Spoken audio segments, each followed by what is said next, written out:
میں ان سوالات پر جتنا غور کرتا رہا ذہن اسی قدر الجھتا رہا۔ اگر مرنے والا وہی تھا جسے دوپہر کو میں نے جیکب کے ہمراہ دیکھا تھا تو وہ یقینی طور پر کسی نہ کسی طرح سیکرٹ سروس سے وابستہ تھا۔ شاید جیکب نے اسے میری خفیہ نگرانی پر مامور کیا تھا۔ وہ میں سیکرٹ سروس والوں سے چھٹکارا پا کر ڈاکٹر رامانند کی پناہ میں آ چکا تھا، مگر میرے اندیشوں کے عین مطابق سیکرٹ سروس والوں نے مجھ سے لاتعلق اختیار نہیں کی تھی۔ وہ سائیکو فورس سے میری رہائی کا راز جاننے کے لیے بے چین تھے۔ شاید انہیں یقین تھا کہ یہ بھی میری کوئی چال ہے، اور شاید میرے بارے میں مصدقہ معلومات حاصل کرنے کا شوق ہی متوفی کو چوروں کی طرح اندر لے آیا تھا۔ وہ اپنے آقاؤں کی ہدایت کے مطابق یہ دیکھنے آیا تھا کہ میں رامانند کی نجی قیام گاہ روز ہاؤس میں کیا چکر چلا رہا ہوں۔ یہاں تک تو ہر بات سمجھ میں آتی تھی، مگر اس کے قتل کا معمہ نہایت پیچیدہ تھا۔ آخر وہاں ایسا میرا کون سا ہمدرد پیدا ہو گیا تھا جو سیکرٹ سروس والوں کے خون کا پیاسا تھا؟ ہم لوگ لاش کو چھوئے بغیر وہاں سے ہٹ گئے۔ بھولا ناتھ بدستور لاش کے پاس رکا رہا۔ میں ارجن سنگھ اور ہوبرٹ کے ہمراہ پھاٹک پر ہی رامانند کی آمد کا منتظر رہا۔ پھر اندر سے اوشا نے انٹرکام پر مجھے بلایا۔ تم وہاں کیا کرتے پھر رہے ہو؟ مجھے یہاں ہال آ رہے ہیں۔ ریسیور ہاتھ میں لیتے ہی مجھے اوشا کی تیز آواز سنائی دی۔ کیا تم نے پولیس کو کال کر دی؟ ہاں، وہ آنے ہی والے ہوں گے، تم اندر لوٹ آؤ۔ میں یہاں ڈاکٹر صاحب کا انتظار کر رہا ہوں۔ باغ میں ایک آدمی زخمی اور بے ہوش حالت میں پڑا ہوا ہے۔ او بھگوان، وہ زندہ تو ہے نا؟ ابھی کچھ پتہ نہیں، ہم نے اسے بالکل نہیں چھیڑا۔ یہ تو ڈاکٹر ہی بتائے گا کہ وہ زندہ ہے یا مر چکا ہے۔ موہن، میں تمہاری ونتی کرتی ہوں، لوٹ آؤ، مجھے ڈر لگ رہا ہے۔ اسی وقت پھاٹک پر ڈاکٹر رامانند کی کار کا مخصوص ہارن سنائی دیا۔ لو، تمہارے بابا بھی آ گئے، بس میں تھوڑی دیر میں آتا ہوں۔ یہ کہہ کر میں نے سلسلہ منقطع کر دیا۔ رامانند نے ہیڈ لیمپس کی تیز روشنی میں اوشا کی کار وہاں کھڑی دیکھی تو تیز آواز میں ارجن سنگھ سے کچھ دریافت کیا۔ پھر اس کی نگاہ مجھ پر اور ہوبرٹ پر پڑی، اور اس نے گاڑی ہمارے قریب لا کر انجن بند کر دیا۔ ہیلو موہن، کیا ہو رہا ہے یہاں؟ وہ کار سے اترتے ہوئے خوش دلی کے ساتھ بولا۔ میں آپ کا انتظار کر رہا تھا۔ ارے، تمہاری تو پیشانی بھی زخمی ہے۔ میرے پاس ایک بری خبر ہے ڈاکٹر صاحب، میں نے پشمردہ لہجے میں کہا۔ اچانک قتل کی اطلاع دے کر میں اس بوڑھے کے حواس زائل نہیں کرنا چاہتا تھا۔ کیسی خبر؟ کیا ہوا؟ اوشا بیٹا کہاں ہے؟ رامانند پر میری احتیاط کا الٹا ہی اثر ہوا، اور اس نے اضطراری طور پر میرا گریبان مٹھیوں میں جکڑ لیا۔ اس کی آواز میں ناقابل بیان کرب سمیٹ آیا تھا۔ عدسوں کے پیچھے چمکتی ہوئی آنکھوں میں دہشت آ گئی تھی۔ اوشا بی بی خیریت سے ہیں، وہ اپنے کمرے میں آپ کا انتظار کر رہی ہیں۔ میرے گریبان پر رامانند کی گرفت کمزور پڑ گئی۔ چہرے پر ایک بار پھر سکون پھیل گیا۔ اگر اوشا خیریت سے ہے تو پھر کوئی خبر بری نہیں ہو سکتی۔ حادثے اور اتفاقات انسانی زندگی کا ایک حصہ ہوتے ہیں۔ ہاں، تو کیا خبر ہے تمہارے پاس؟ آج کچھ لوگ چوروں کی طرح روز ہاؤس میں گھسے تھے۔ ارجن اور بھولا کیا کر رہے تھے؟ کیا وہ لوگ زندہ بچ نکلے یہاں سے؟ باغ میں ایک لاش پڑی ہے۔ واقعی؟ تفصیل بتاؤ، تفصیل سے بتاؤ، یہ ہوا کیسے؟ کون گھسا تھا اندر؟ میں نے اپنی جانب سے کسی تبصرے یا رائے کا اضافہ کیے بغیر پورے واقعات تفصیل سے سنا تھا۔ دوپہر میں گالا اسٹور میں جیکب اور مقتول کے نظر آنے کا ذکر گول کر دیا۔ بڑی عجیب بات ہے، ہو سکتا ہے کہ اندر کودنے والے تعداد میں دو رہے ہوں، ایک جائزہ لینے اندر گھسا ہو اور دوسرا احاطے کے قریب رکا ہو۔ پہلے فائر نے احاطے کے قریب والے کو بوکھلا دیا ہوگا، واپس لوٹتے ہوئے اپنے ساتھی کو دیکھ کر اسے مغالطہ ہوا ہوگا کہ روز ہاؤس کا کوئی آدمی اسے پکڑنے کے لیے آ رہا ہے، اور اس نے بلا سوچے سمجھے اس کا کام تمام کر دیا۔ چلو ذرا ایک نظر مرنے والے کا جائزہ تو لے لیں۔ ہم دوبارہ لاش کے قریب پہنچے۔ رامانند میری توقع سے زیادہ مضبوط اعصاب کا مالک تھا۔ اس نے چھیڑے بغیر بہت قریب سے اس کا جائزہ دیا اور طویل سانس لے کر بولا،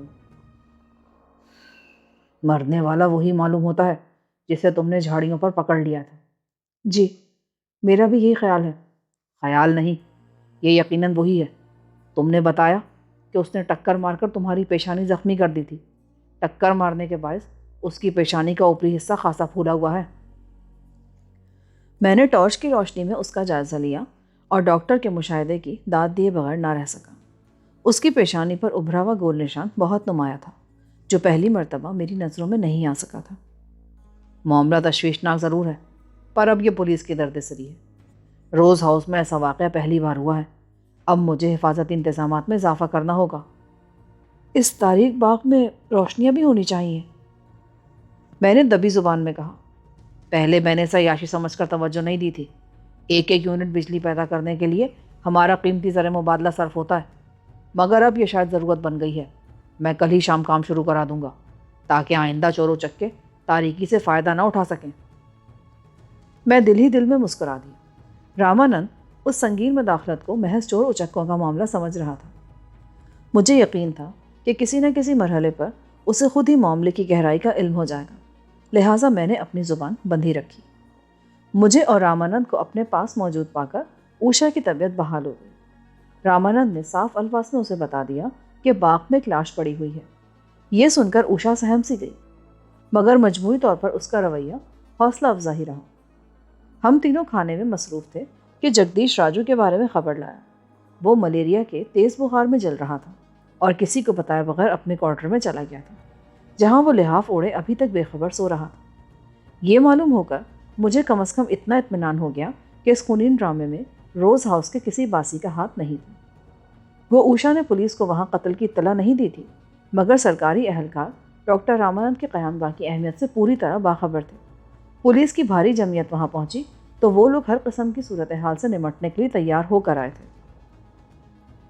آنند فانند میں جائے واردات پر تیز ہنگامی روشنیوں کا بندوبست کیا گیا اور کئی پارٹیاں اپنے اپنے کاموں میں مصروف ہو گئیں۔ ڈی ایس پی اپنے اسٹینیو اور چند دوسرے افراد کے ہمراہ روز ہاؤس کے مکینوں کے بیانات لینے ڈرائنگ روم میں آ گیا۔ واقعات جس طرح پیش آئے تھے بے کم و کاست اسی طرح بیان کر دیے گئے۔ جس وقت میرا بیان ہوا وہاں کوئی ملازم موجود نہیں تھا۔ یہ احتیاط محض اس لیے رکھی گئی تھی کہ انہیں میرے اصل نام کا علم نہ ہو سکے، ورنہ دوہرے نام والے ایک شخص کی وہاں موجودگی غیر ضروری حد تک سنسنی خیز ثابت ہو سکتی تھی، جبکہ ڈاکٹر میری ذات کو ہر ہنگامے سے بچانا چاہتا تھا۔ اسی دوران میں باہر کام کرنے والوں کی جماعت میں سے ایک انسپیکٹر بوکھلائے وہاں آیا اور ڈی ایس پی کو تخلیے میں لے گیا۔ ہم تینوں ان کی حرکات و سکنات بخوبی دیکھ رہے تھے، پر ان کی آوازیں ہم تک نہیں پہنچ رہی تھیں۔ انسپیکٹر نے اپنے افسر کو جلدی جلدی کچھ بتاتے ہوئے اپنی جیب سے کوئی چیز نکال کر دکھائی۔ ڈی ایس پی یک دم مضطرب نظر آنے لگا۔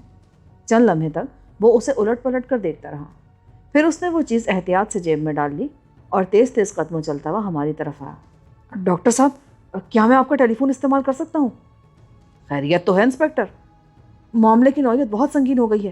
مرنے والے کی جیب سے انڈین سیکرٹ سروس کا شناختی کارڈ برآمد ہوا ہے۔ مجھے اعلیٰ افسران کو اس امر کی اطلاع دینی ہوگی۔ Secret service? یہ لوگ باز نہیں ہیں اپنی حرکتوں سے۔ انہیں ڈاکوؤں کی طرح قیام گاہ میں داخل ہونے کا اختیار کس نے دیا آخر؟ رامانند کسی کٹکھنے کتے کی طرح غر رہا ہے۔ میں بھی آپ ہی کی طرح لائل ہوں جناب۔ یہ کمینگی کی انتہا ہے۔ اوشا بیٹا، تم اپنے کمرے میں جاؤ، میں ابھی جنرل گوندا کا دماغ درست کرتا ہوں۔ بابا، صفدر کو بھی میرے ساتھ بھیج دو۔ جاؤ، مجھے صفدر کی ضرورت ہے۔ اوشا تقریباً دوڑتی ہوئی نشستگاہ سے نکل گئی تاکہ اس کی آنکھوں میں امڑنے والے آنسو کوئی نہ دیکھ سکے۔ رامانند غصے میں بڑبڑاتا ہوا فون کرنے لگا۔ خاصی دیر بعد وہ مطلوبہ نمبر ملانے میں کامیاب ہو سکا۔ میں رامانند بول رہا ہوں، جنرل گوندا کہاں ہے؟ سو رہے ہو تو اٹھا دو۔ قدرے توقف کے بعد وہ ماؤتھ پیس میں دھاڑا۔ جب تک دوسری طرف جنرل گوندا فون پر نہیں آیا، ڈاکٹر رامانند کسی زخمی شیر کی طرح بار بار پہلو بدلتا رہا۔ شب بخیر جنرل، مجھے افسوس ہے کہ میں نے تمہیں سوتے سے اٹھایا، مگر تمہارے محکمے نے میری نیندیں حرام کی ہوئی ہیں۔ ارے یہ پوچھو کیا نہیں ہوا؟ جنرل کا جواب سننے کے بعد وہ تلخ لہجے میں بولا، تھوڑی دیر پہلے کچھ لوگ لٹیروں کی طرح دیواریں پھاند کر میرے گھر میں گھس گئے، صفدر علی پر فائر ہوا، اور اب تمہارے محکمے کے ایک آدمی کی لاش میرے ویران باغ میں پڑی ہوئی ہے۔ کیسے نہیں ہو سکتا؟ یہ ہوا ہے۔ پولیس روز ہاؤس میں دندناتی پھر رہی ہے۔ انہی لوگوں نے مرنے والے کی جیب سے سیکرٹ سروس کا شناختی کارڈ برآمد کیا ہے۔ ارے میں پوچھتا ہوں، صفدر علی سے تمہارا تعلق کیا رہ گیا ہے؟ تم اس سے بری الذمہ ہو چکے ہو، تم نے مجھ سے سارے کاغذات پر دستخط لے لیے ہیں، اب اس کی نگرانی کیوں ہو رہی ہے؟ سرکاری احکام یہ آسمان سے نہیں اترتے۔ سیکرٹ سروس کے ہر فیل کے تم تنہا ذمہ دار ہو۔ میرا لہجہ ٹھیک ہے جنرل، تم اپنا رویہ درست کرو۔ عوام کے پیسے پر پلنے والوں کو اتنا دیدہ دلیر نہیں ہونا چاہیے کہ قانونی تقاضوں کو بالائے طاق رکھ کر شرفا کے گھروں میں گھستے پھریں۔ یہ ہنگامی حالات کا ناجائز استعمال ہے۔ ہنگامی حالات کا مطلب یہ نہیں کہ تم لوگوں کی نجی زندگی کا سکون خاک میں ملاتے پھرو۔ شکایت؟ تم دیکھنا میں اس معاملے کو کہاں تک لے جاتا. فقرہ ادھورا چھوڑ کر اس نے پوری قوت سے ریسیور پٹک دی. شاید جنرل گوندا نے فون بند کر دیا تھا. حرامزادہ کہیں کا کہتا ہے کہ ہنگامی حالات کے تحت اسے لامحدود اختیارات حاصل ہیں. جب میرے ساتھ ان لوگوں کا یہ رویہ ہے تو عام آدمی کے ساتھ کیا ہوگا؟ یہ لوگ تو جب چاہیں گے پھندا ڈال دیں گے عام آدمی کے. رامانند کے بگڑے ہوئے تیور دیکھ کر ڈی ایس پی بالکل خاموش ہو گیا. کیا وہ اب بھی میری نگرانی کرا رہا تھا؟ میں نے تجسس سے مجبور ہو کر رامانند کو چھڑا. ہاں، وہ کہتا ہے کہ تمہاری حوالگی محض خانہ پوری تھی. سیکرٹ سروس کو اب بھی تمہاری ہر لمحہ نگرانی کے سرکاری احکامات ملے ہوئے ہیں. نہ جانے یہ لوگ مجھ غریب پر اتنے مہربان کیوں ہیں. آپ مجھے انہی کے حوالے کر دیں ڈاکٹر صاحب، ورنہ یہ لوگ تو آپ کا ذاتی وقار داؤ پر لگانے پر تل گئے ہیں. Shut up! جاؤ، اوشا بیٹا کا خیال رکھو. میں دم دبا کر وہاں سے کھسک گیا. اوشا کی خوابگاہ کا دروازہ کھلا ملا. وہ وہاں موجود نہیں تھی. پھر میں نے بوکھلاہٹ کے عالم میں روز ہاؤس کا ایک ایک کمرہ دیکھ ڈالا، پر وہ کہیں نہ ملی. اس وقت مجھے چمپا نظر آیا. اس سے پتہ چلا کہ اوشا چھت پر موجود ہے. یہ سن کر میری کھوپڑی گھوم گئی. اس موسم اور ماحول میں اوشا کا چھت پر تنہا موجود ہونا بڑا عجیب معلوم ہو رہا تھا. عمارت میں ایک لاش پڑی ہوئی تھی. ڈاکٹر اپنی توہین پر آپے سے باہر ہو رہا تھا. باغ میں ہر طرف پولیس پھیلی ہوئی تھی اور وہ جذباتی لڑکی چھت پر موجود تھی. زینے طے کر کے میں دبے قدموں چھت پر پہنچا تو اس کی پشت میری جانب تھی. شاید وہ گھٹنوں میں سردی رو رہی تھی کیونکہ اس کی دبی دبی سسکیاں صاف سنائی دے رہی تھیں. اوشا، یہ کیا ہو رہا ہے؟ اب کیوں آئے ہو؟ جاؤ، تمہاری ضرورت تو پاپا کو ہے نا. اوشا، ڈاکٹر نے خود ہی مجھے روکا تھا. میں ان کے سامنے انکار تو نہیں کر سکتا تھا نا. تو اب کیوں آئے ہو میرے پیچھے؟ تمہارے بابا نے بھیجا ہے، میں نے آہستہ سے کہا. اس کے چہرے پر مایوسی کا سایہ لہرانے لگا. شاید وہ میری زبان سے کچھ اور سننا چاہتی تھی. اس وقت میرے دل نے ملامت کی. اگر میں اس سے یہ کہہ دیتا کہ میں محض اس کی دلجوئی کی خاطر ڈاکٹر کی نظر بچا کر آیا ہوں تو اسے بے انتہا خوشی ہوتی. تم نے بابا کے فیصلوں کو اپنی ذات پر حد سے زیادہ مسلط کر رکھا ہے. تمہیں روز ہاؤس میں ہر وقت انہی کی خوشنودی کی فکر لگی رہتی ہے نا. وہ میرے محسن ہے اوشا. تمہیں اندازہ نہیں ہے میں اگاٹی میں کیسے ہولناک مظالم جھیل رہا تھا. ڈاکٹر صاحب نے مجھے وہاں سے نکال کر خرید لیا ہے. تمہاری نظروں میں میری کیا حیثیت ہے؟ تم میرے اسی محسن کی تو بیٹی ہو. اس کے علاوہ میں پل بھر میں اس کی بات کی تہ تک پہنچ گیا. خراٹ اور تجربے کار صفدر علی الفاظ کے پردوں میں ہر احساس کو پڑھ لینے میں ماہر تھا. اس کے علاوہ تمہیں خوبصورت، جوان اور ذہین لڑکی بھی ہو جس پر کوئی بھی دل مچل سکتا ہے. تم اپنے دل کی بات کرو. میں شادی شدہ ہوں اوشا. سنا ہے تمہاری بیوی تمہیں چھوڑ کر بھاگ گئی ہے. میں نے دماغ میں اتر جانے والی تیز نظروں سے اسے گھورا. اس کے الفاظ سے میرے دل پر گہری چوٹ لگی. سیتا پر بے وفائی کا الزام لگانے والی شاید مجھے اپنی وفا کے دام میں الجھا رہی تھی. صفدر علی کی زندگی میں مہینوں، سالوں اور بے شمار مکالمات کی کوئی اہمیت نہ تھی. میرے ہر فیصلے کی پشت پر چند الفاظ یا چند لمحات ہوتے تھے اور اوشا نے محض اس ایک فقرے کی وجہ سے میری نگاہوں میں اپنا مقام کھو دیا. وہ بے انتہا حسین، الہڑ، شوخ، دراز قامت، گداز بدن، خوش گفتار اور سب سے بڑھ کر جواں سال لڑکی تھی. مگر میں شروع سے اس کا احترام کرتا آیا تھا.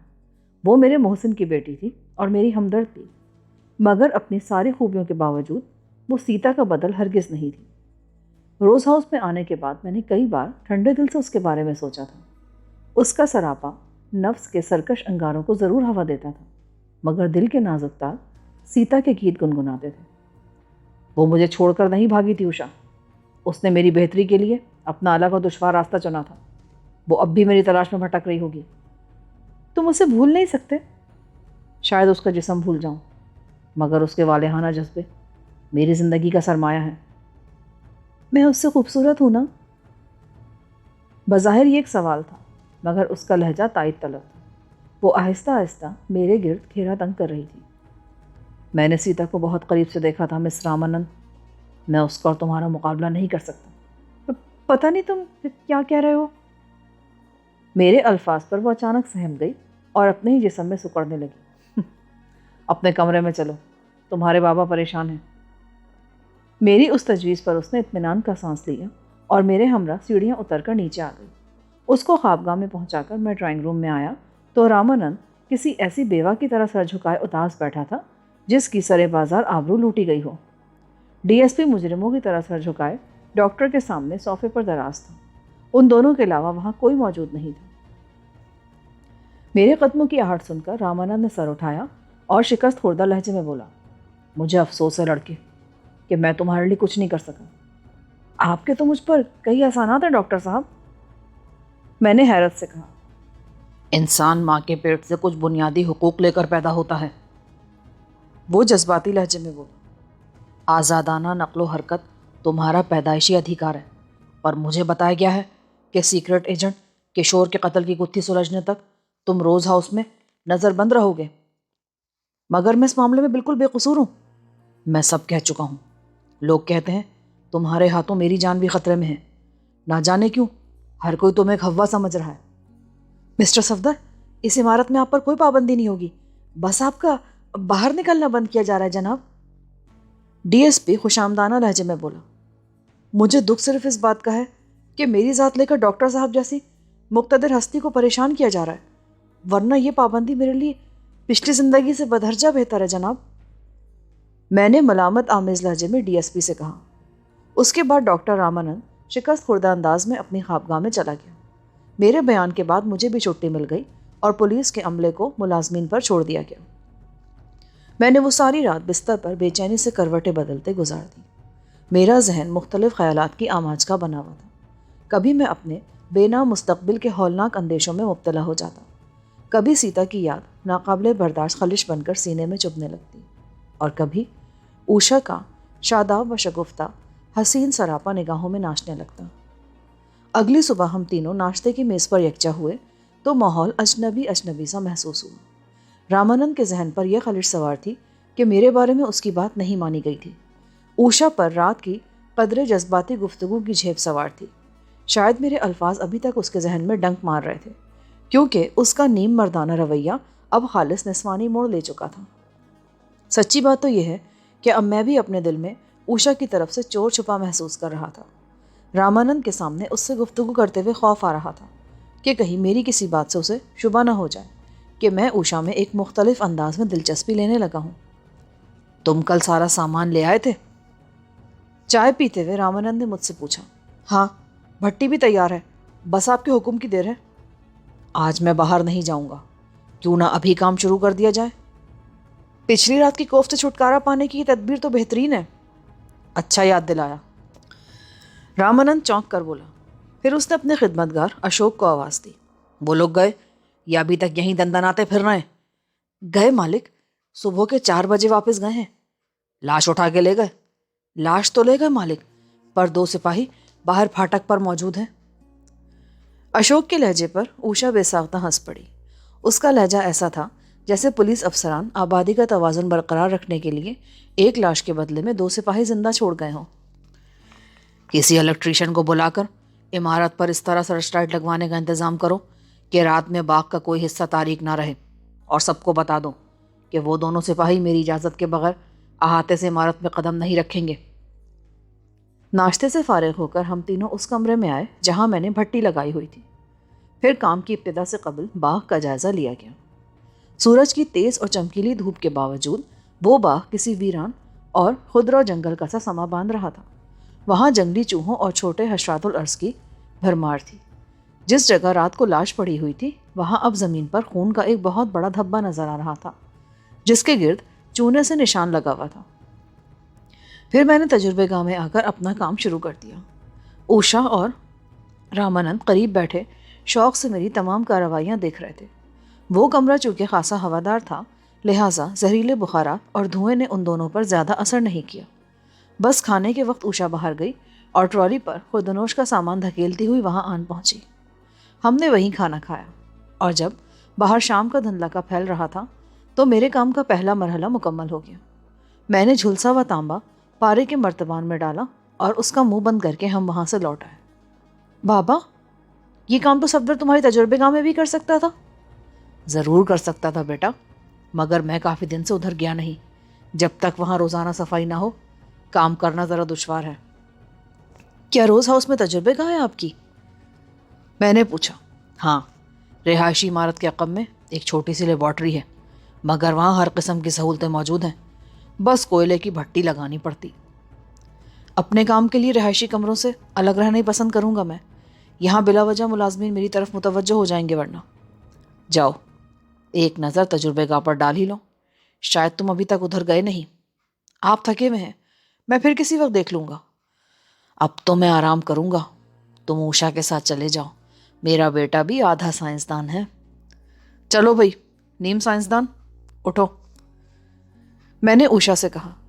رامانند نے اس پر بھرپور قہقہہ لگایا، مگر اوشا خلاف معمول خفت آمیز انداز میں مسکرا کر رہ گئی۔ پچھلی رات کے بعد سے میرے بارے میں اس کا رویہ بے باکانہ نہیں رہا تھا۔ رامانند سے الگ ہونے کے بعد ہم بالکل خاموش عمارت کے عقبی حصے سے باہر نکلے۔ وہاں سے ایک چند سو فٹ طویل، پختہ اور سایہ دار راہداری ایک مستطیل نما عمارت پر ختم ہوتی نظر آ رہی تھی۔ کیا مرنے والا تمہارے کو عزیز تھا؟ میں نے اوشا کو چھیڑا۔ اس نے بڑی بڑی خمار آلود نظریں اٹھا کر میری طرف دیکھا۔ وہ میرا عزیز کیوں ہونے لگا؟ وہ تو تم سے ملنے آیا تھا۔ اچھا، رات کو چھت پر چڑھ کر پھر تم رو کیوں رہی تھی؟ میری مرضی، میں جہاں بھی بیٹھ کے روں۔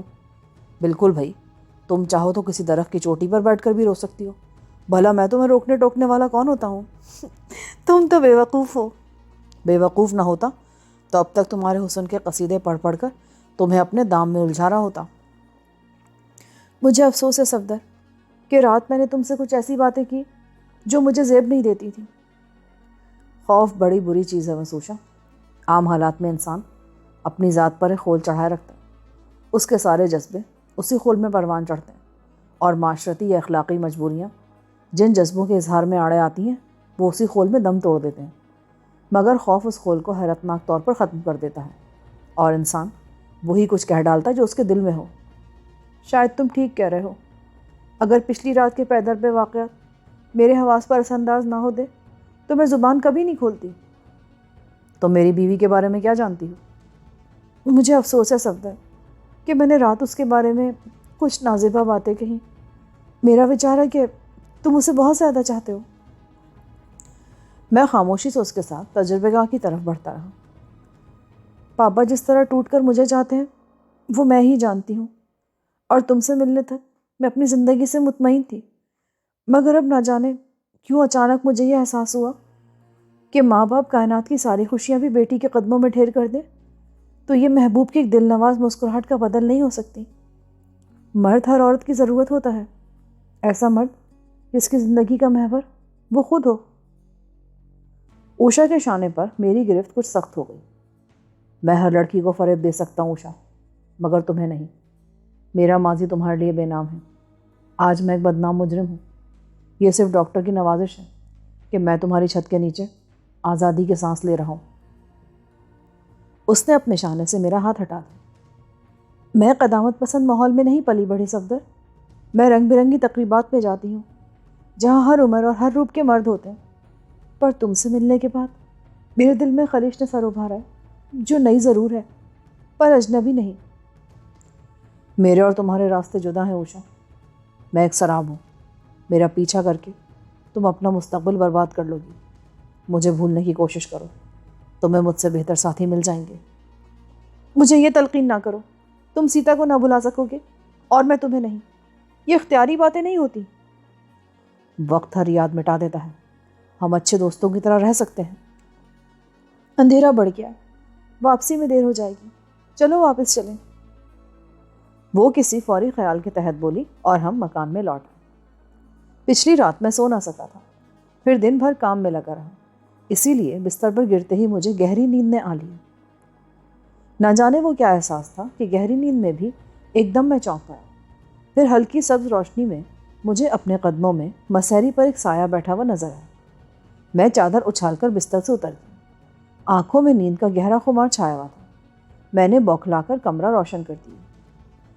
چند سیکنڈ بعد میری چندھیائی ہوئی آنکھیں اندھیرے میں دیکھنے کی عادی ہوئیں تو بے اختیار میرا دل دھڑک اٹھا۔ اوشا میرے کمرے میں موجود تھی۔ اس کے جسم پر سلیپنگ سوٹ تھا، سیاہ زلفیں گورے گورے شانوں پر بکھری ہوئی تھیں۔ اس کی آنکھیں سرخ اور ورم آلود ہو رہی تھیں۔ تم یہاں کیوں آئی ہو؟ میری تیز سرگوشیانہ آواز کسی سانپ کی پھنکار سے مشابہ تھی۔ ایک لڑکی چوروں کی طرح ننگے پیروں تمہارے کمرے میں کیوں آ سکتی ہے؟ نکل جاؤ اوشا، نکل جاؤ میرے کمرے سے۔ میں بیوی بننے نہیں، دوست بننے آئی ہوں۔ دوستی ایک مقدس رشتہ ہے اوشا۔ میری زبان اسے لوٹا رہی تھی، مگر میرا وجود تیزی سے بکھرتا جا رہا تھا۔ اندھیروں میں صرف گناہ پروان چڑھتا ہے۔ میں یہاں فلسفہ سننے نہیں آئی، میں کہتا ہوں چلی جاؤ۔ دھکے دے کر نکال دو، چلی جاؤں گی۔ وہ تکیے کے سہارے نیم دراز ہو گئی۔ میں مشتعل ہو کر اس کی طرف لپکا اور ایک جھٹکے سے اس کا بازو اپنی آہنی گرفت میں جکڑ لی تاکہ اسے دھکے دے کر باہر نکال سکوں، لیکن اس کے گداز بازو کا لمس محسوس ہوتے ہی میرے جسم میں سینکڑوں چونٹیاں رینگنے لگیں۔ مجھے بھوکی نظروں سے نہ دیکھو، میں تو تمہارے محسن کی بیٹی ہوں صفدر۔ اس کا لہجہ طنزیہ تھا۔ میں دوراہے پر کھڑا اسے گھورے جا رہا تھا۔ دوران خون اچانک تیز ہو چکا تھا، دل حلق میں دھڑک رہا تھا، آنکھیں سلگنے لگی تھیں۔ وہ میری لاعلمی میں وہاں آئی تھی اور میری بے خبری میں چلی گئی۔ اس روز میں دیر تک سوتا رہا۔ بیدار ہوا تو رامانند جا چکا تھا۔ اوشا رسوئی میں مصروف تھی۔ ناشتے کے دوران ہی وہ میز پر آ گئی۔ اس کے چہرے پر نہ ندامت تھی نہ حجاب۔ وہ فاتحانہ شان سے میری آنکھوں میں جھانک رہی تھی۔ میں ڈاکٹر کے سامنے کبھی نظریں نہیں اٹھا سکوں گا اوشا۔ شٹ اپ، یہ تو زندگی کے کھیل ہیں۔ میں ڈاکٹر رامانند کی بیٹی ضرور ہوں، پر ایک عورت بھی ہوں۔ بابا تو شاید بیٹا بیٹا کہتے بھول ہی گئے تھے کہ میری اصلیت کیا ہے۔ جب میں نے بابا سے تمہاری شادی کی بات کرنے کی تجویز کی تھی تو تم بھڑک کیوں گئی تھی؟ میں نے اسے چھیڑنے کے لیے ماضی کو چھیڑا۔ اس وقت وہ بات قبل از وقت تھی۔ تم تو یہ سمجھ کر مجھ پر برسی تھی کہ شاید میں خود کو ڈاکٹر کی فرزندی میں دینے کا ارادہ رکھتا ہوں۔ غلطی ہو گئی تھی بابا۔ ایک سوال کا جواب دو گے؟ یہ تو سوال پر منحصر ہے۔ تم نے سیتا کو قریب سے دیکھا اور اب تم فیصلہ کر سکتے ہو کہ سیتا اور اوشا میں سے کون بہتر ہے۔ سیتا کئی مہینے میری رفیق رہی، تم سے تو کل ہی تعارف ہوا ہے۔ میں نے سنا تھا کہ وہ کوئی پہاڑن تھی۔ ہاں، میں نے مختصر سا جواب دیا۔ اس کی زبان سے سیتا کا تذکرہ سن کر مجھے الجھن سی ہو رہی تھی۔ ذہن بار بار بے وفائی کا تانا دے رہا تھا۔ جب وہ تم سے بچھڑ چکی ہے تو اب ملے گی کیسے؟ وہ یہاں تو آنے سے رہی اور تم تو ہمیشہ کے لیے یہاں رہنے کا فیصلہ کر چکے ہو نا؟ کل رات سے میں اسے بھولا ہوں، اس کا ذکر نہ ہی کرو تو بہتر ہے۔ میری توقع کے عین مطابق اوشا کے چہرے پر خوشی کی لہر دوڑ گئی۔ اپنی دانست میں وہ مجھ پر اپنا رنگ جمانے میں کامیاب ہو چکی تھی۔ اس روز خلاف معمول رامانند دوپہر کے وقت ہی گھر لوٹ آیا۔ اس کے چہرے سے بے پناہ مسرت پھوٹی پڑ رہی تھی۔ وہ مجھے پکارتا ہوا گھر میں گھسا اور جو ہی میں اس کے سامنے آیا وہ پاگلوں کی طرح مجھ سے لپٹ گیا۔ ارے لڑکے مبارک ہو، ناسا اور رائل کالج سے رپورٹ آ گئی ہے، دونوں نمونے یکساں ہیں۔ میں نے ہر طرف سے بات پکی کر لی ہے، اب تم آزاد ہو۔ آزاد؟ ہاں ہاں، نظر بندی کے احکام واپس لے لیے گئے ہیں۔ وہ خوشی سے پھولے نہ سما رہا تھا۔ اس شام ہم نے مرتبان کھولا تو رامانند سونے کا سفید ڈلا دیکھ کر حیران رہ گیا۔ یہ کون سی دھات ہے؟ پتہ نہیں ڈاکٹر، ہماری زبان میں یہ دھات سفید سونا کہلاتی ہے۔ یہ دھات کے اندر سے بھی ایسی چمکیلی سفید ہوگی؟ ہاں۔ ایسی دھات تو میں زندگی میں پہلی بار دیکھ رہا ہوں۔ تم اس کا ایک ٹکڑا مجھے دے دو، میں اس کا تجزیہ کراؤں گا۔ میں نے آری سے اس کا ایک چھوٹا ٹکڑا کاٹ کر ڈاکٹر کو تھما دیا۔ پھر میں نے تقریباً 6 تولہ وزنی ایک اور ٹکڑا کاٹا اور وہ اوشا کو دے دیا۔ اس کا تم کوئی زیور بنوا لینا اوشا، یہ اس بات کی نشانی رہے گی کہ تم کبھی کیمیا گر سے ملی تھی۔ پھر ڈاکٹر کی آنکھیں حیرت سے ابلنے لگیں۔ سفید سونے کو رنگنے کا منظر اس کے لیے عجیب ترین تھا۔ وہ منہ پھاڑے اس ٹکڑے کا آہستہ آہستہ بدلتا ہوا رنگ دیکھ رہا تھا۔ جب یہ کام ختم ہوا تو رامانند حیرت اور بے یقینی کے عالم میں زیر لب کچھ بڑبڑا رہا تھا۔ ڈاکٹر، میں نے آہستہ سے اسے پکارا۔ اس قدر آسان، ایسا بے خطر طریقہ؟ آنکھوں سے دیکھنے کے باوجود وشواس نہیں ہوتا کہ تم کیمیا گر ہو۔ اب اس کو نرم کرنا باقی ہے، ورنہ تو یہ تیار ہے۔ میں نے سونے کی رنگت کا وہ ڈلا بیکر سے نکال کر اسے تھما دیا۔ اس کا بھی ایک ٹکڑا مجھے دے دو۔ ڈاکٹر نے مجھ سے التجا کی۔ یوں لگ رہا تھا جیسے کوئی ننھا سا بچہ اپنے بزرگ سے مٹھائی مانگ رہا ہو۔ میں نے اس کا بھی ایک ٹکڑا ڈاکٹر کو دے دیا اور سونے کی نرمی لانے کے سلسلے میں کارروائی شروع کر دی۔ اگلے روز صبح سویرے اسٹیٹ بینک آف انڈیا کے 2 افسران موٹی جینز کے 2 سربمہر تھیلے لیے روز ہاؤس پہنچے اور باقاعدہ اندراج وغیرہ کر کے وہ تھیلے ڈاکٹر رامانند کے حوالے کر دیے گئے۔ ان میں مجموعی طور پر 110 گرام پاسے کا سونا چھوٹی چھوٹی اینٹوں کی شکل میں موجود تھا۔ میں اپنا کام شروع کرنے ہی والا تھا کہ اوشا سے معلوم ہوا کہ رامانند گزشتہ روز حاصل کیے ہوئے دونوں نمونوں کا تجزیہ کرنے اپنی تجربے گاہ کی طرف جا رہا ہے۔ اس وقت میں خوشی میں اتنا سرشار ہو رہا تھا کہ بے اختیار اوشا کو اپنی باہوں میں سمیٹ لی۔ ارے رے، یہ کیا بدتمیزی ہے؟ بدتمیزی نہیں، ابتداء عشق ہے۔ چھوڑو مجھے، کوئی ملازم ادھر آ نکلا تو کیا ہوگا؟ شرما کر خود ہی بھاگ جائے گا۔ یہ کہتے ہوئے میں نے اس کی ناک پکڑ لی اور ہاتھوں کی گرفت سے اسے آزاد کر دیا۔ جب وہ منتیں کر کے رہائی پانے میں کامیاب ہوئی تو اس کی ناک پر ہلکے سے سرخ نشان نظر آ رہے تھے۔ اب ہم ڈاکٹر کے ساتھ تجربے گاہ میں جائیں گے، دیکھیں گے وہ کیا کرتے ہیں۔ میں تو ہرگز نہیں جاؤں گی تمہارے ساتھ۔ کیوں؟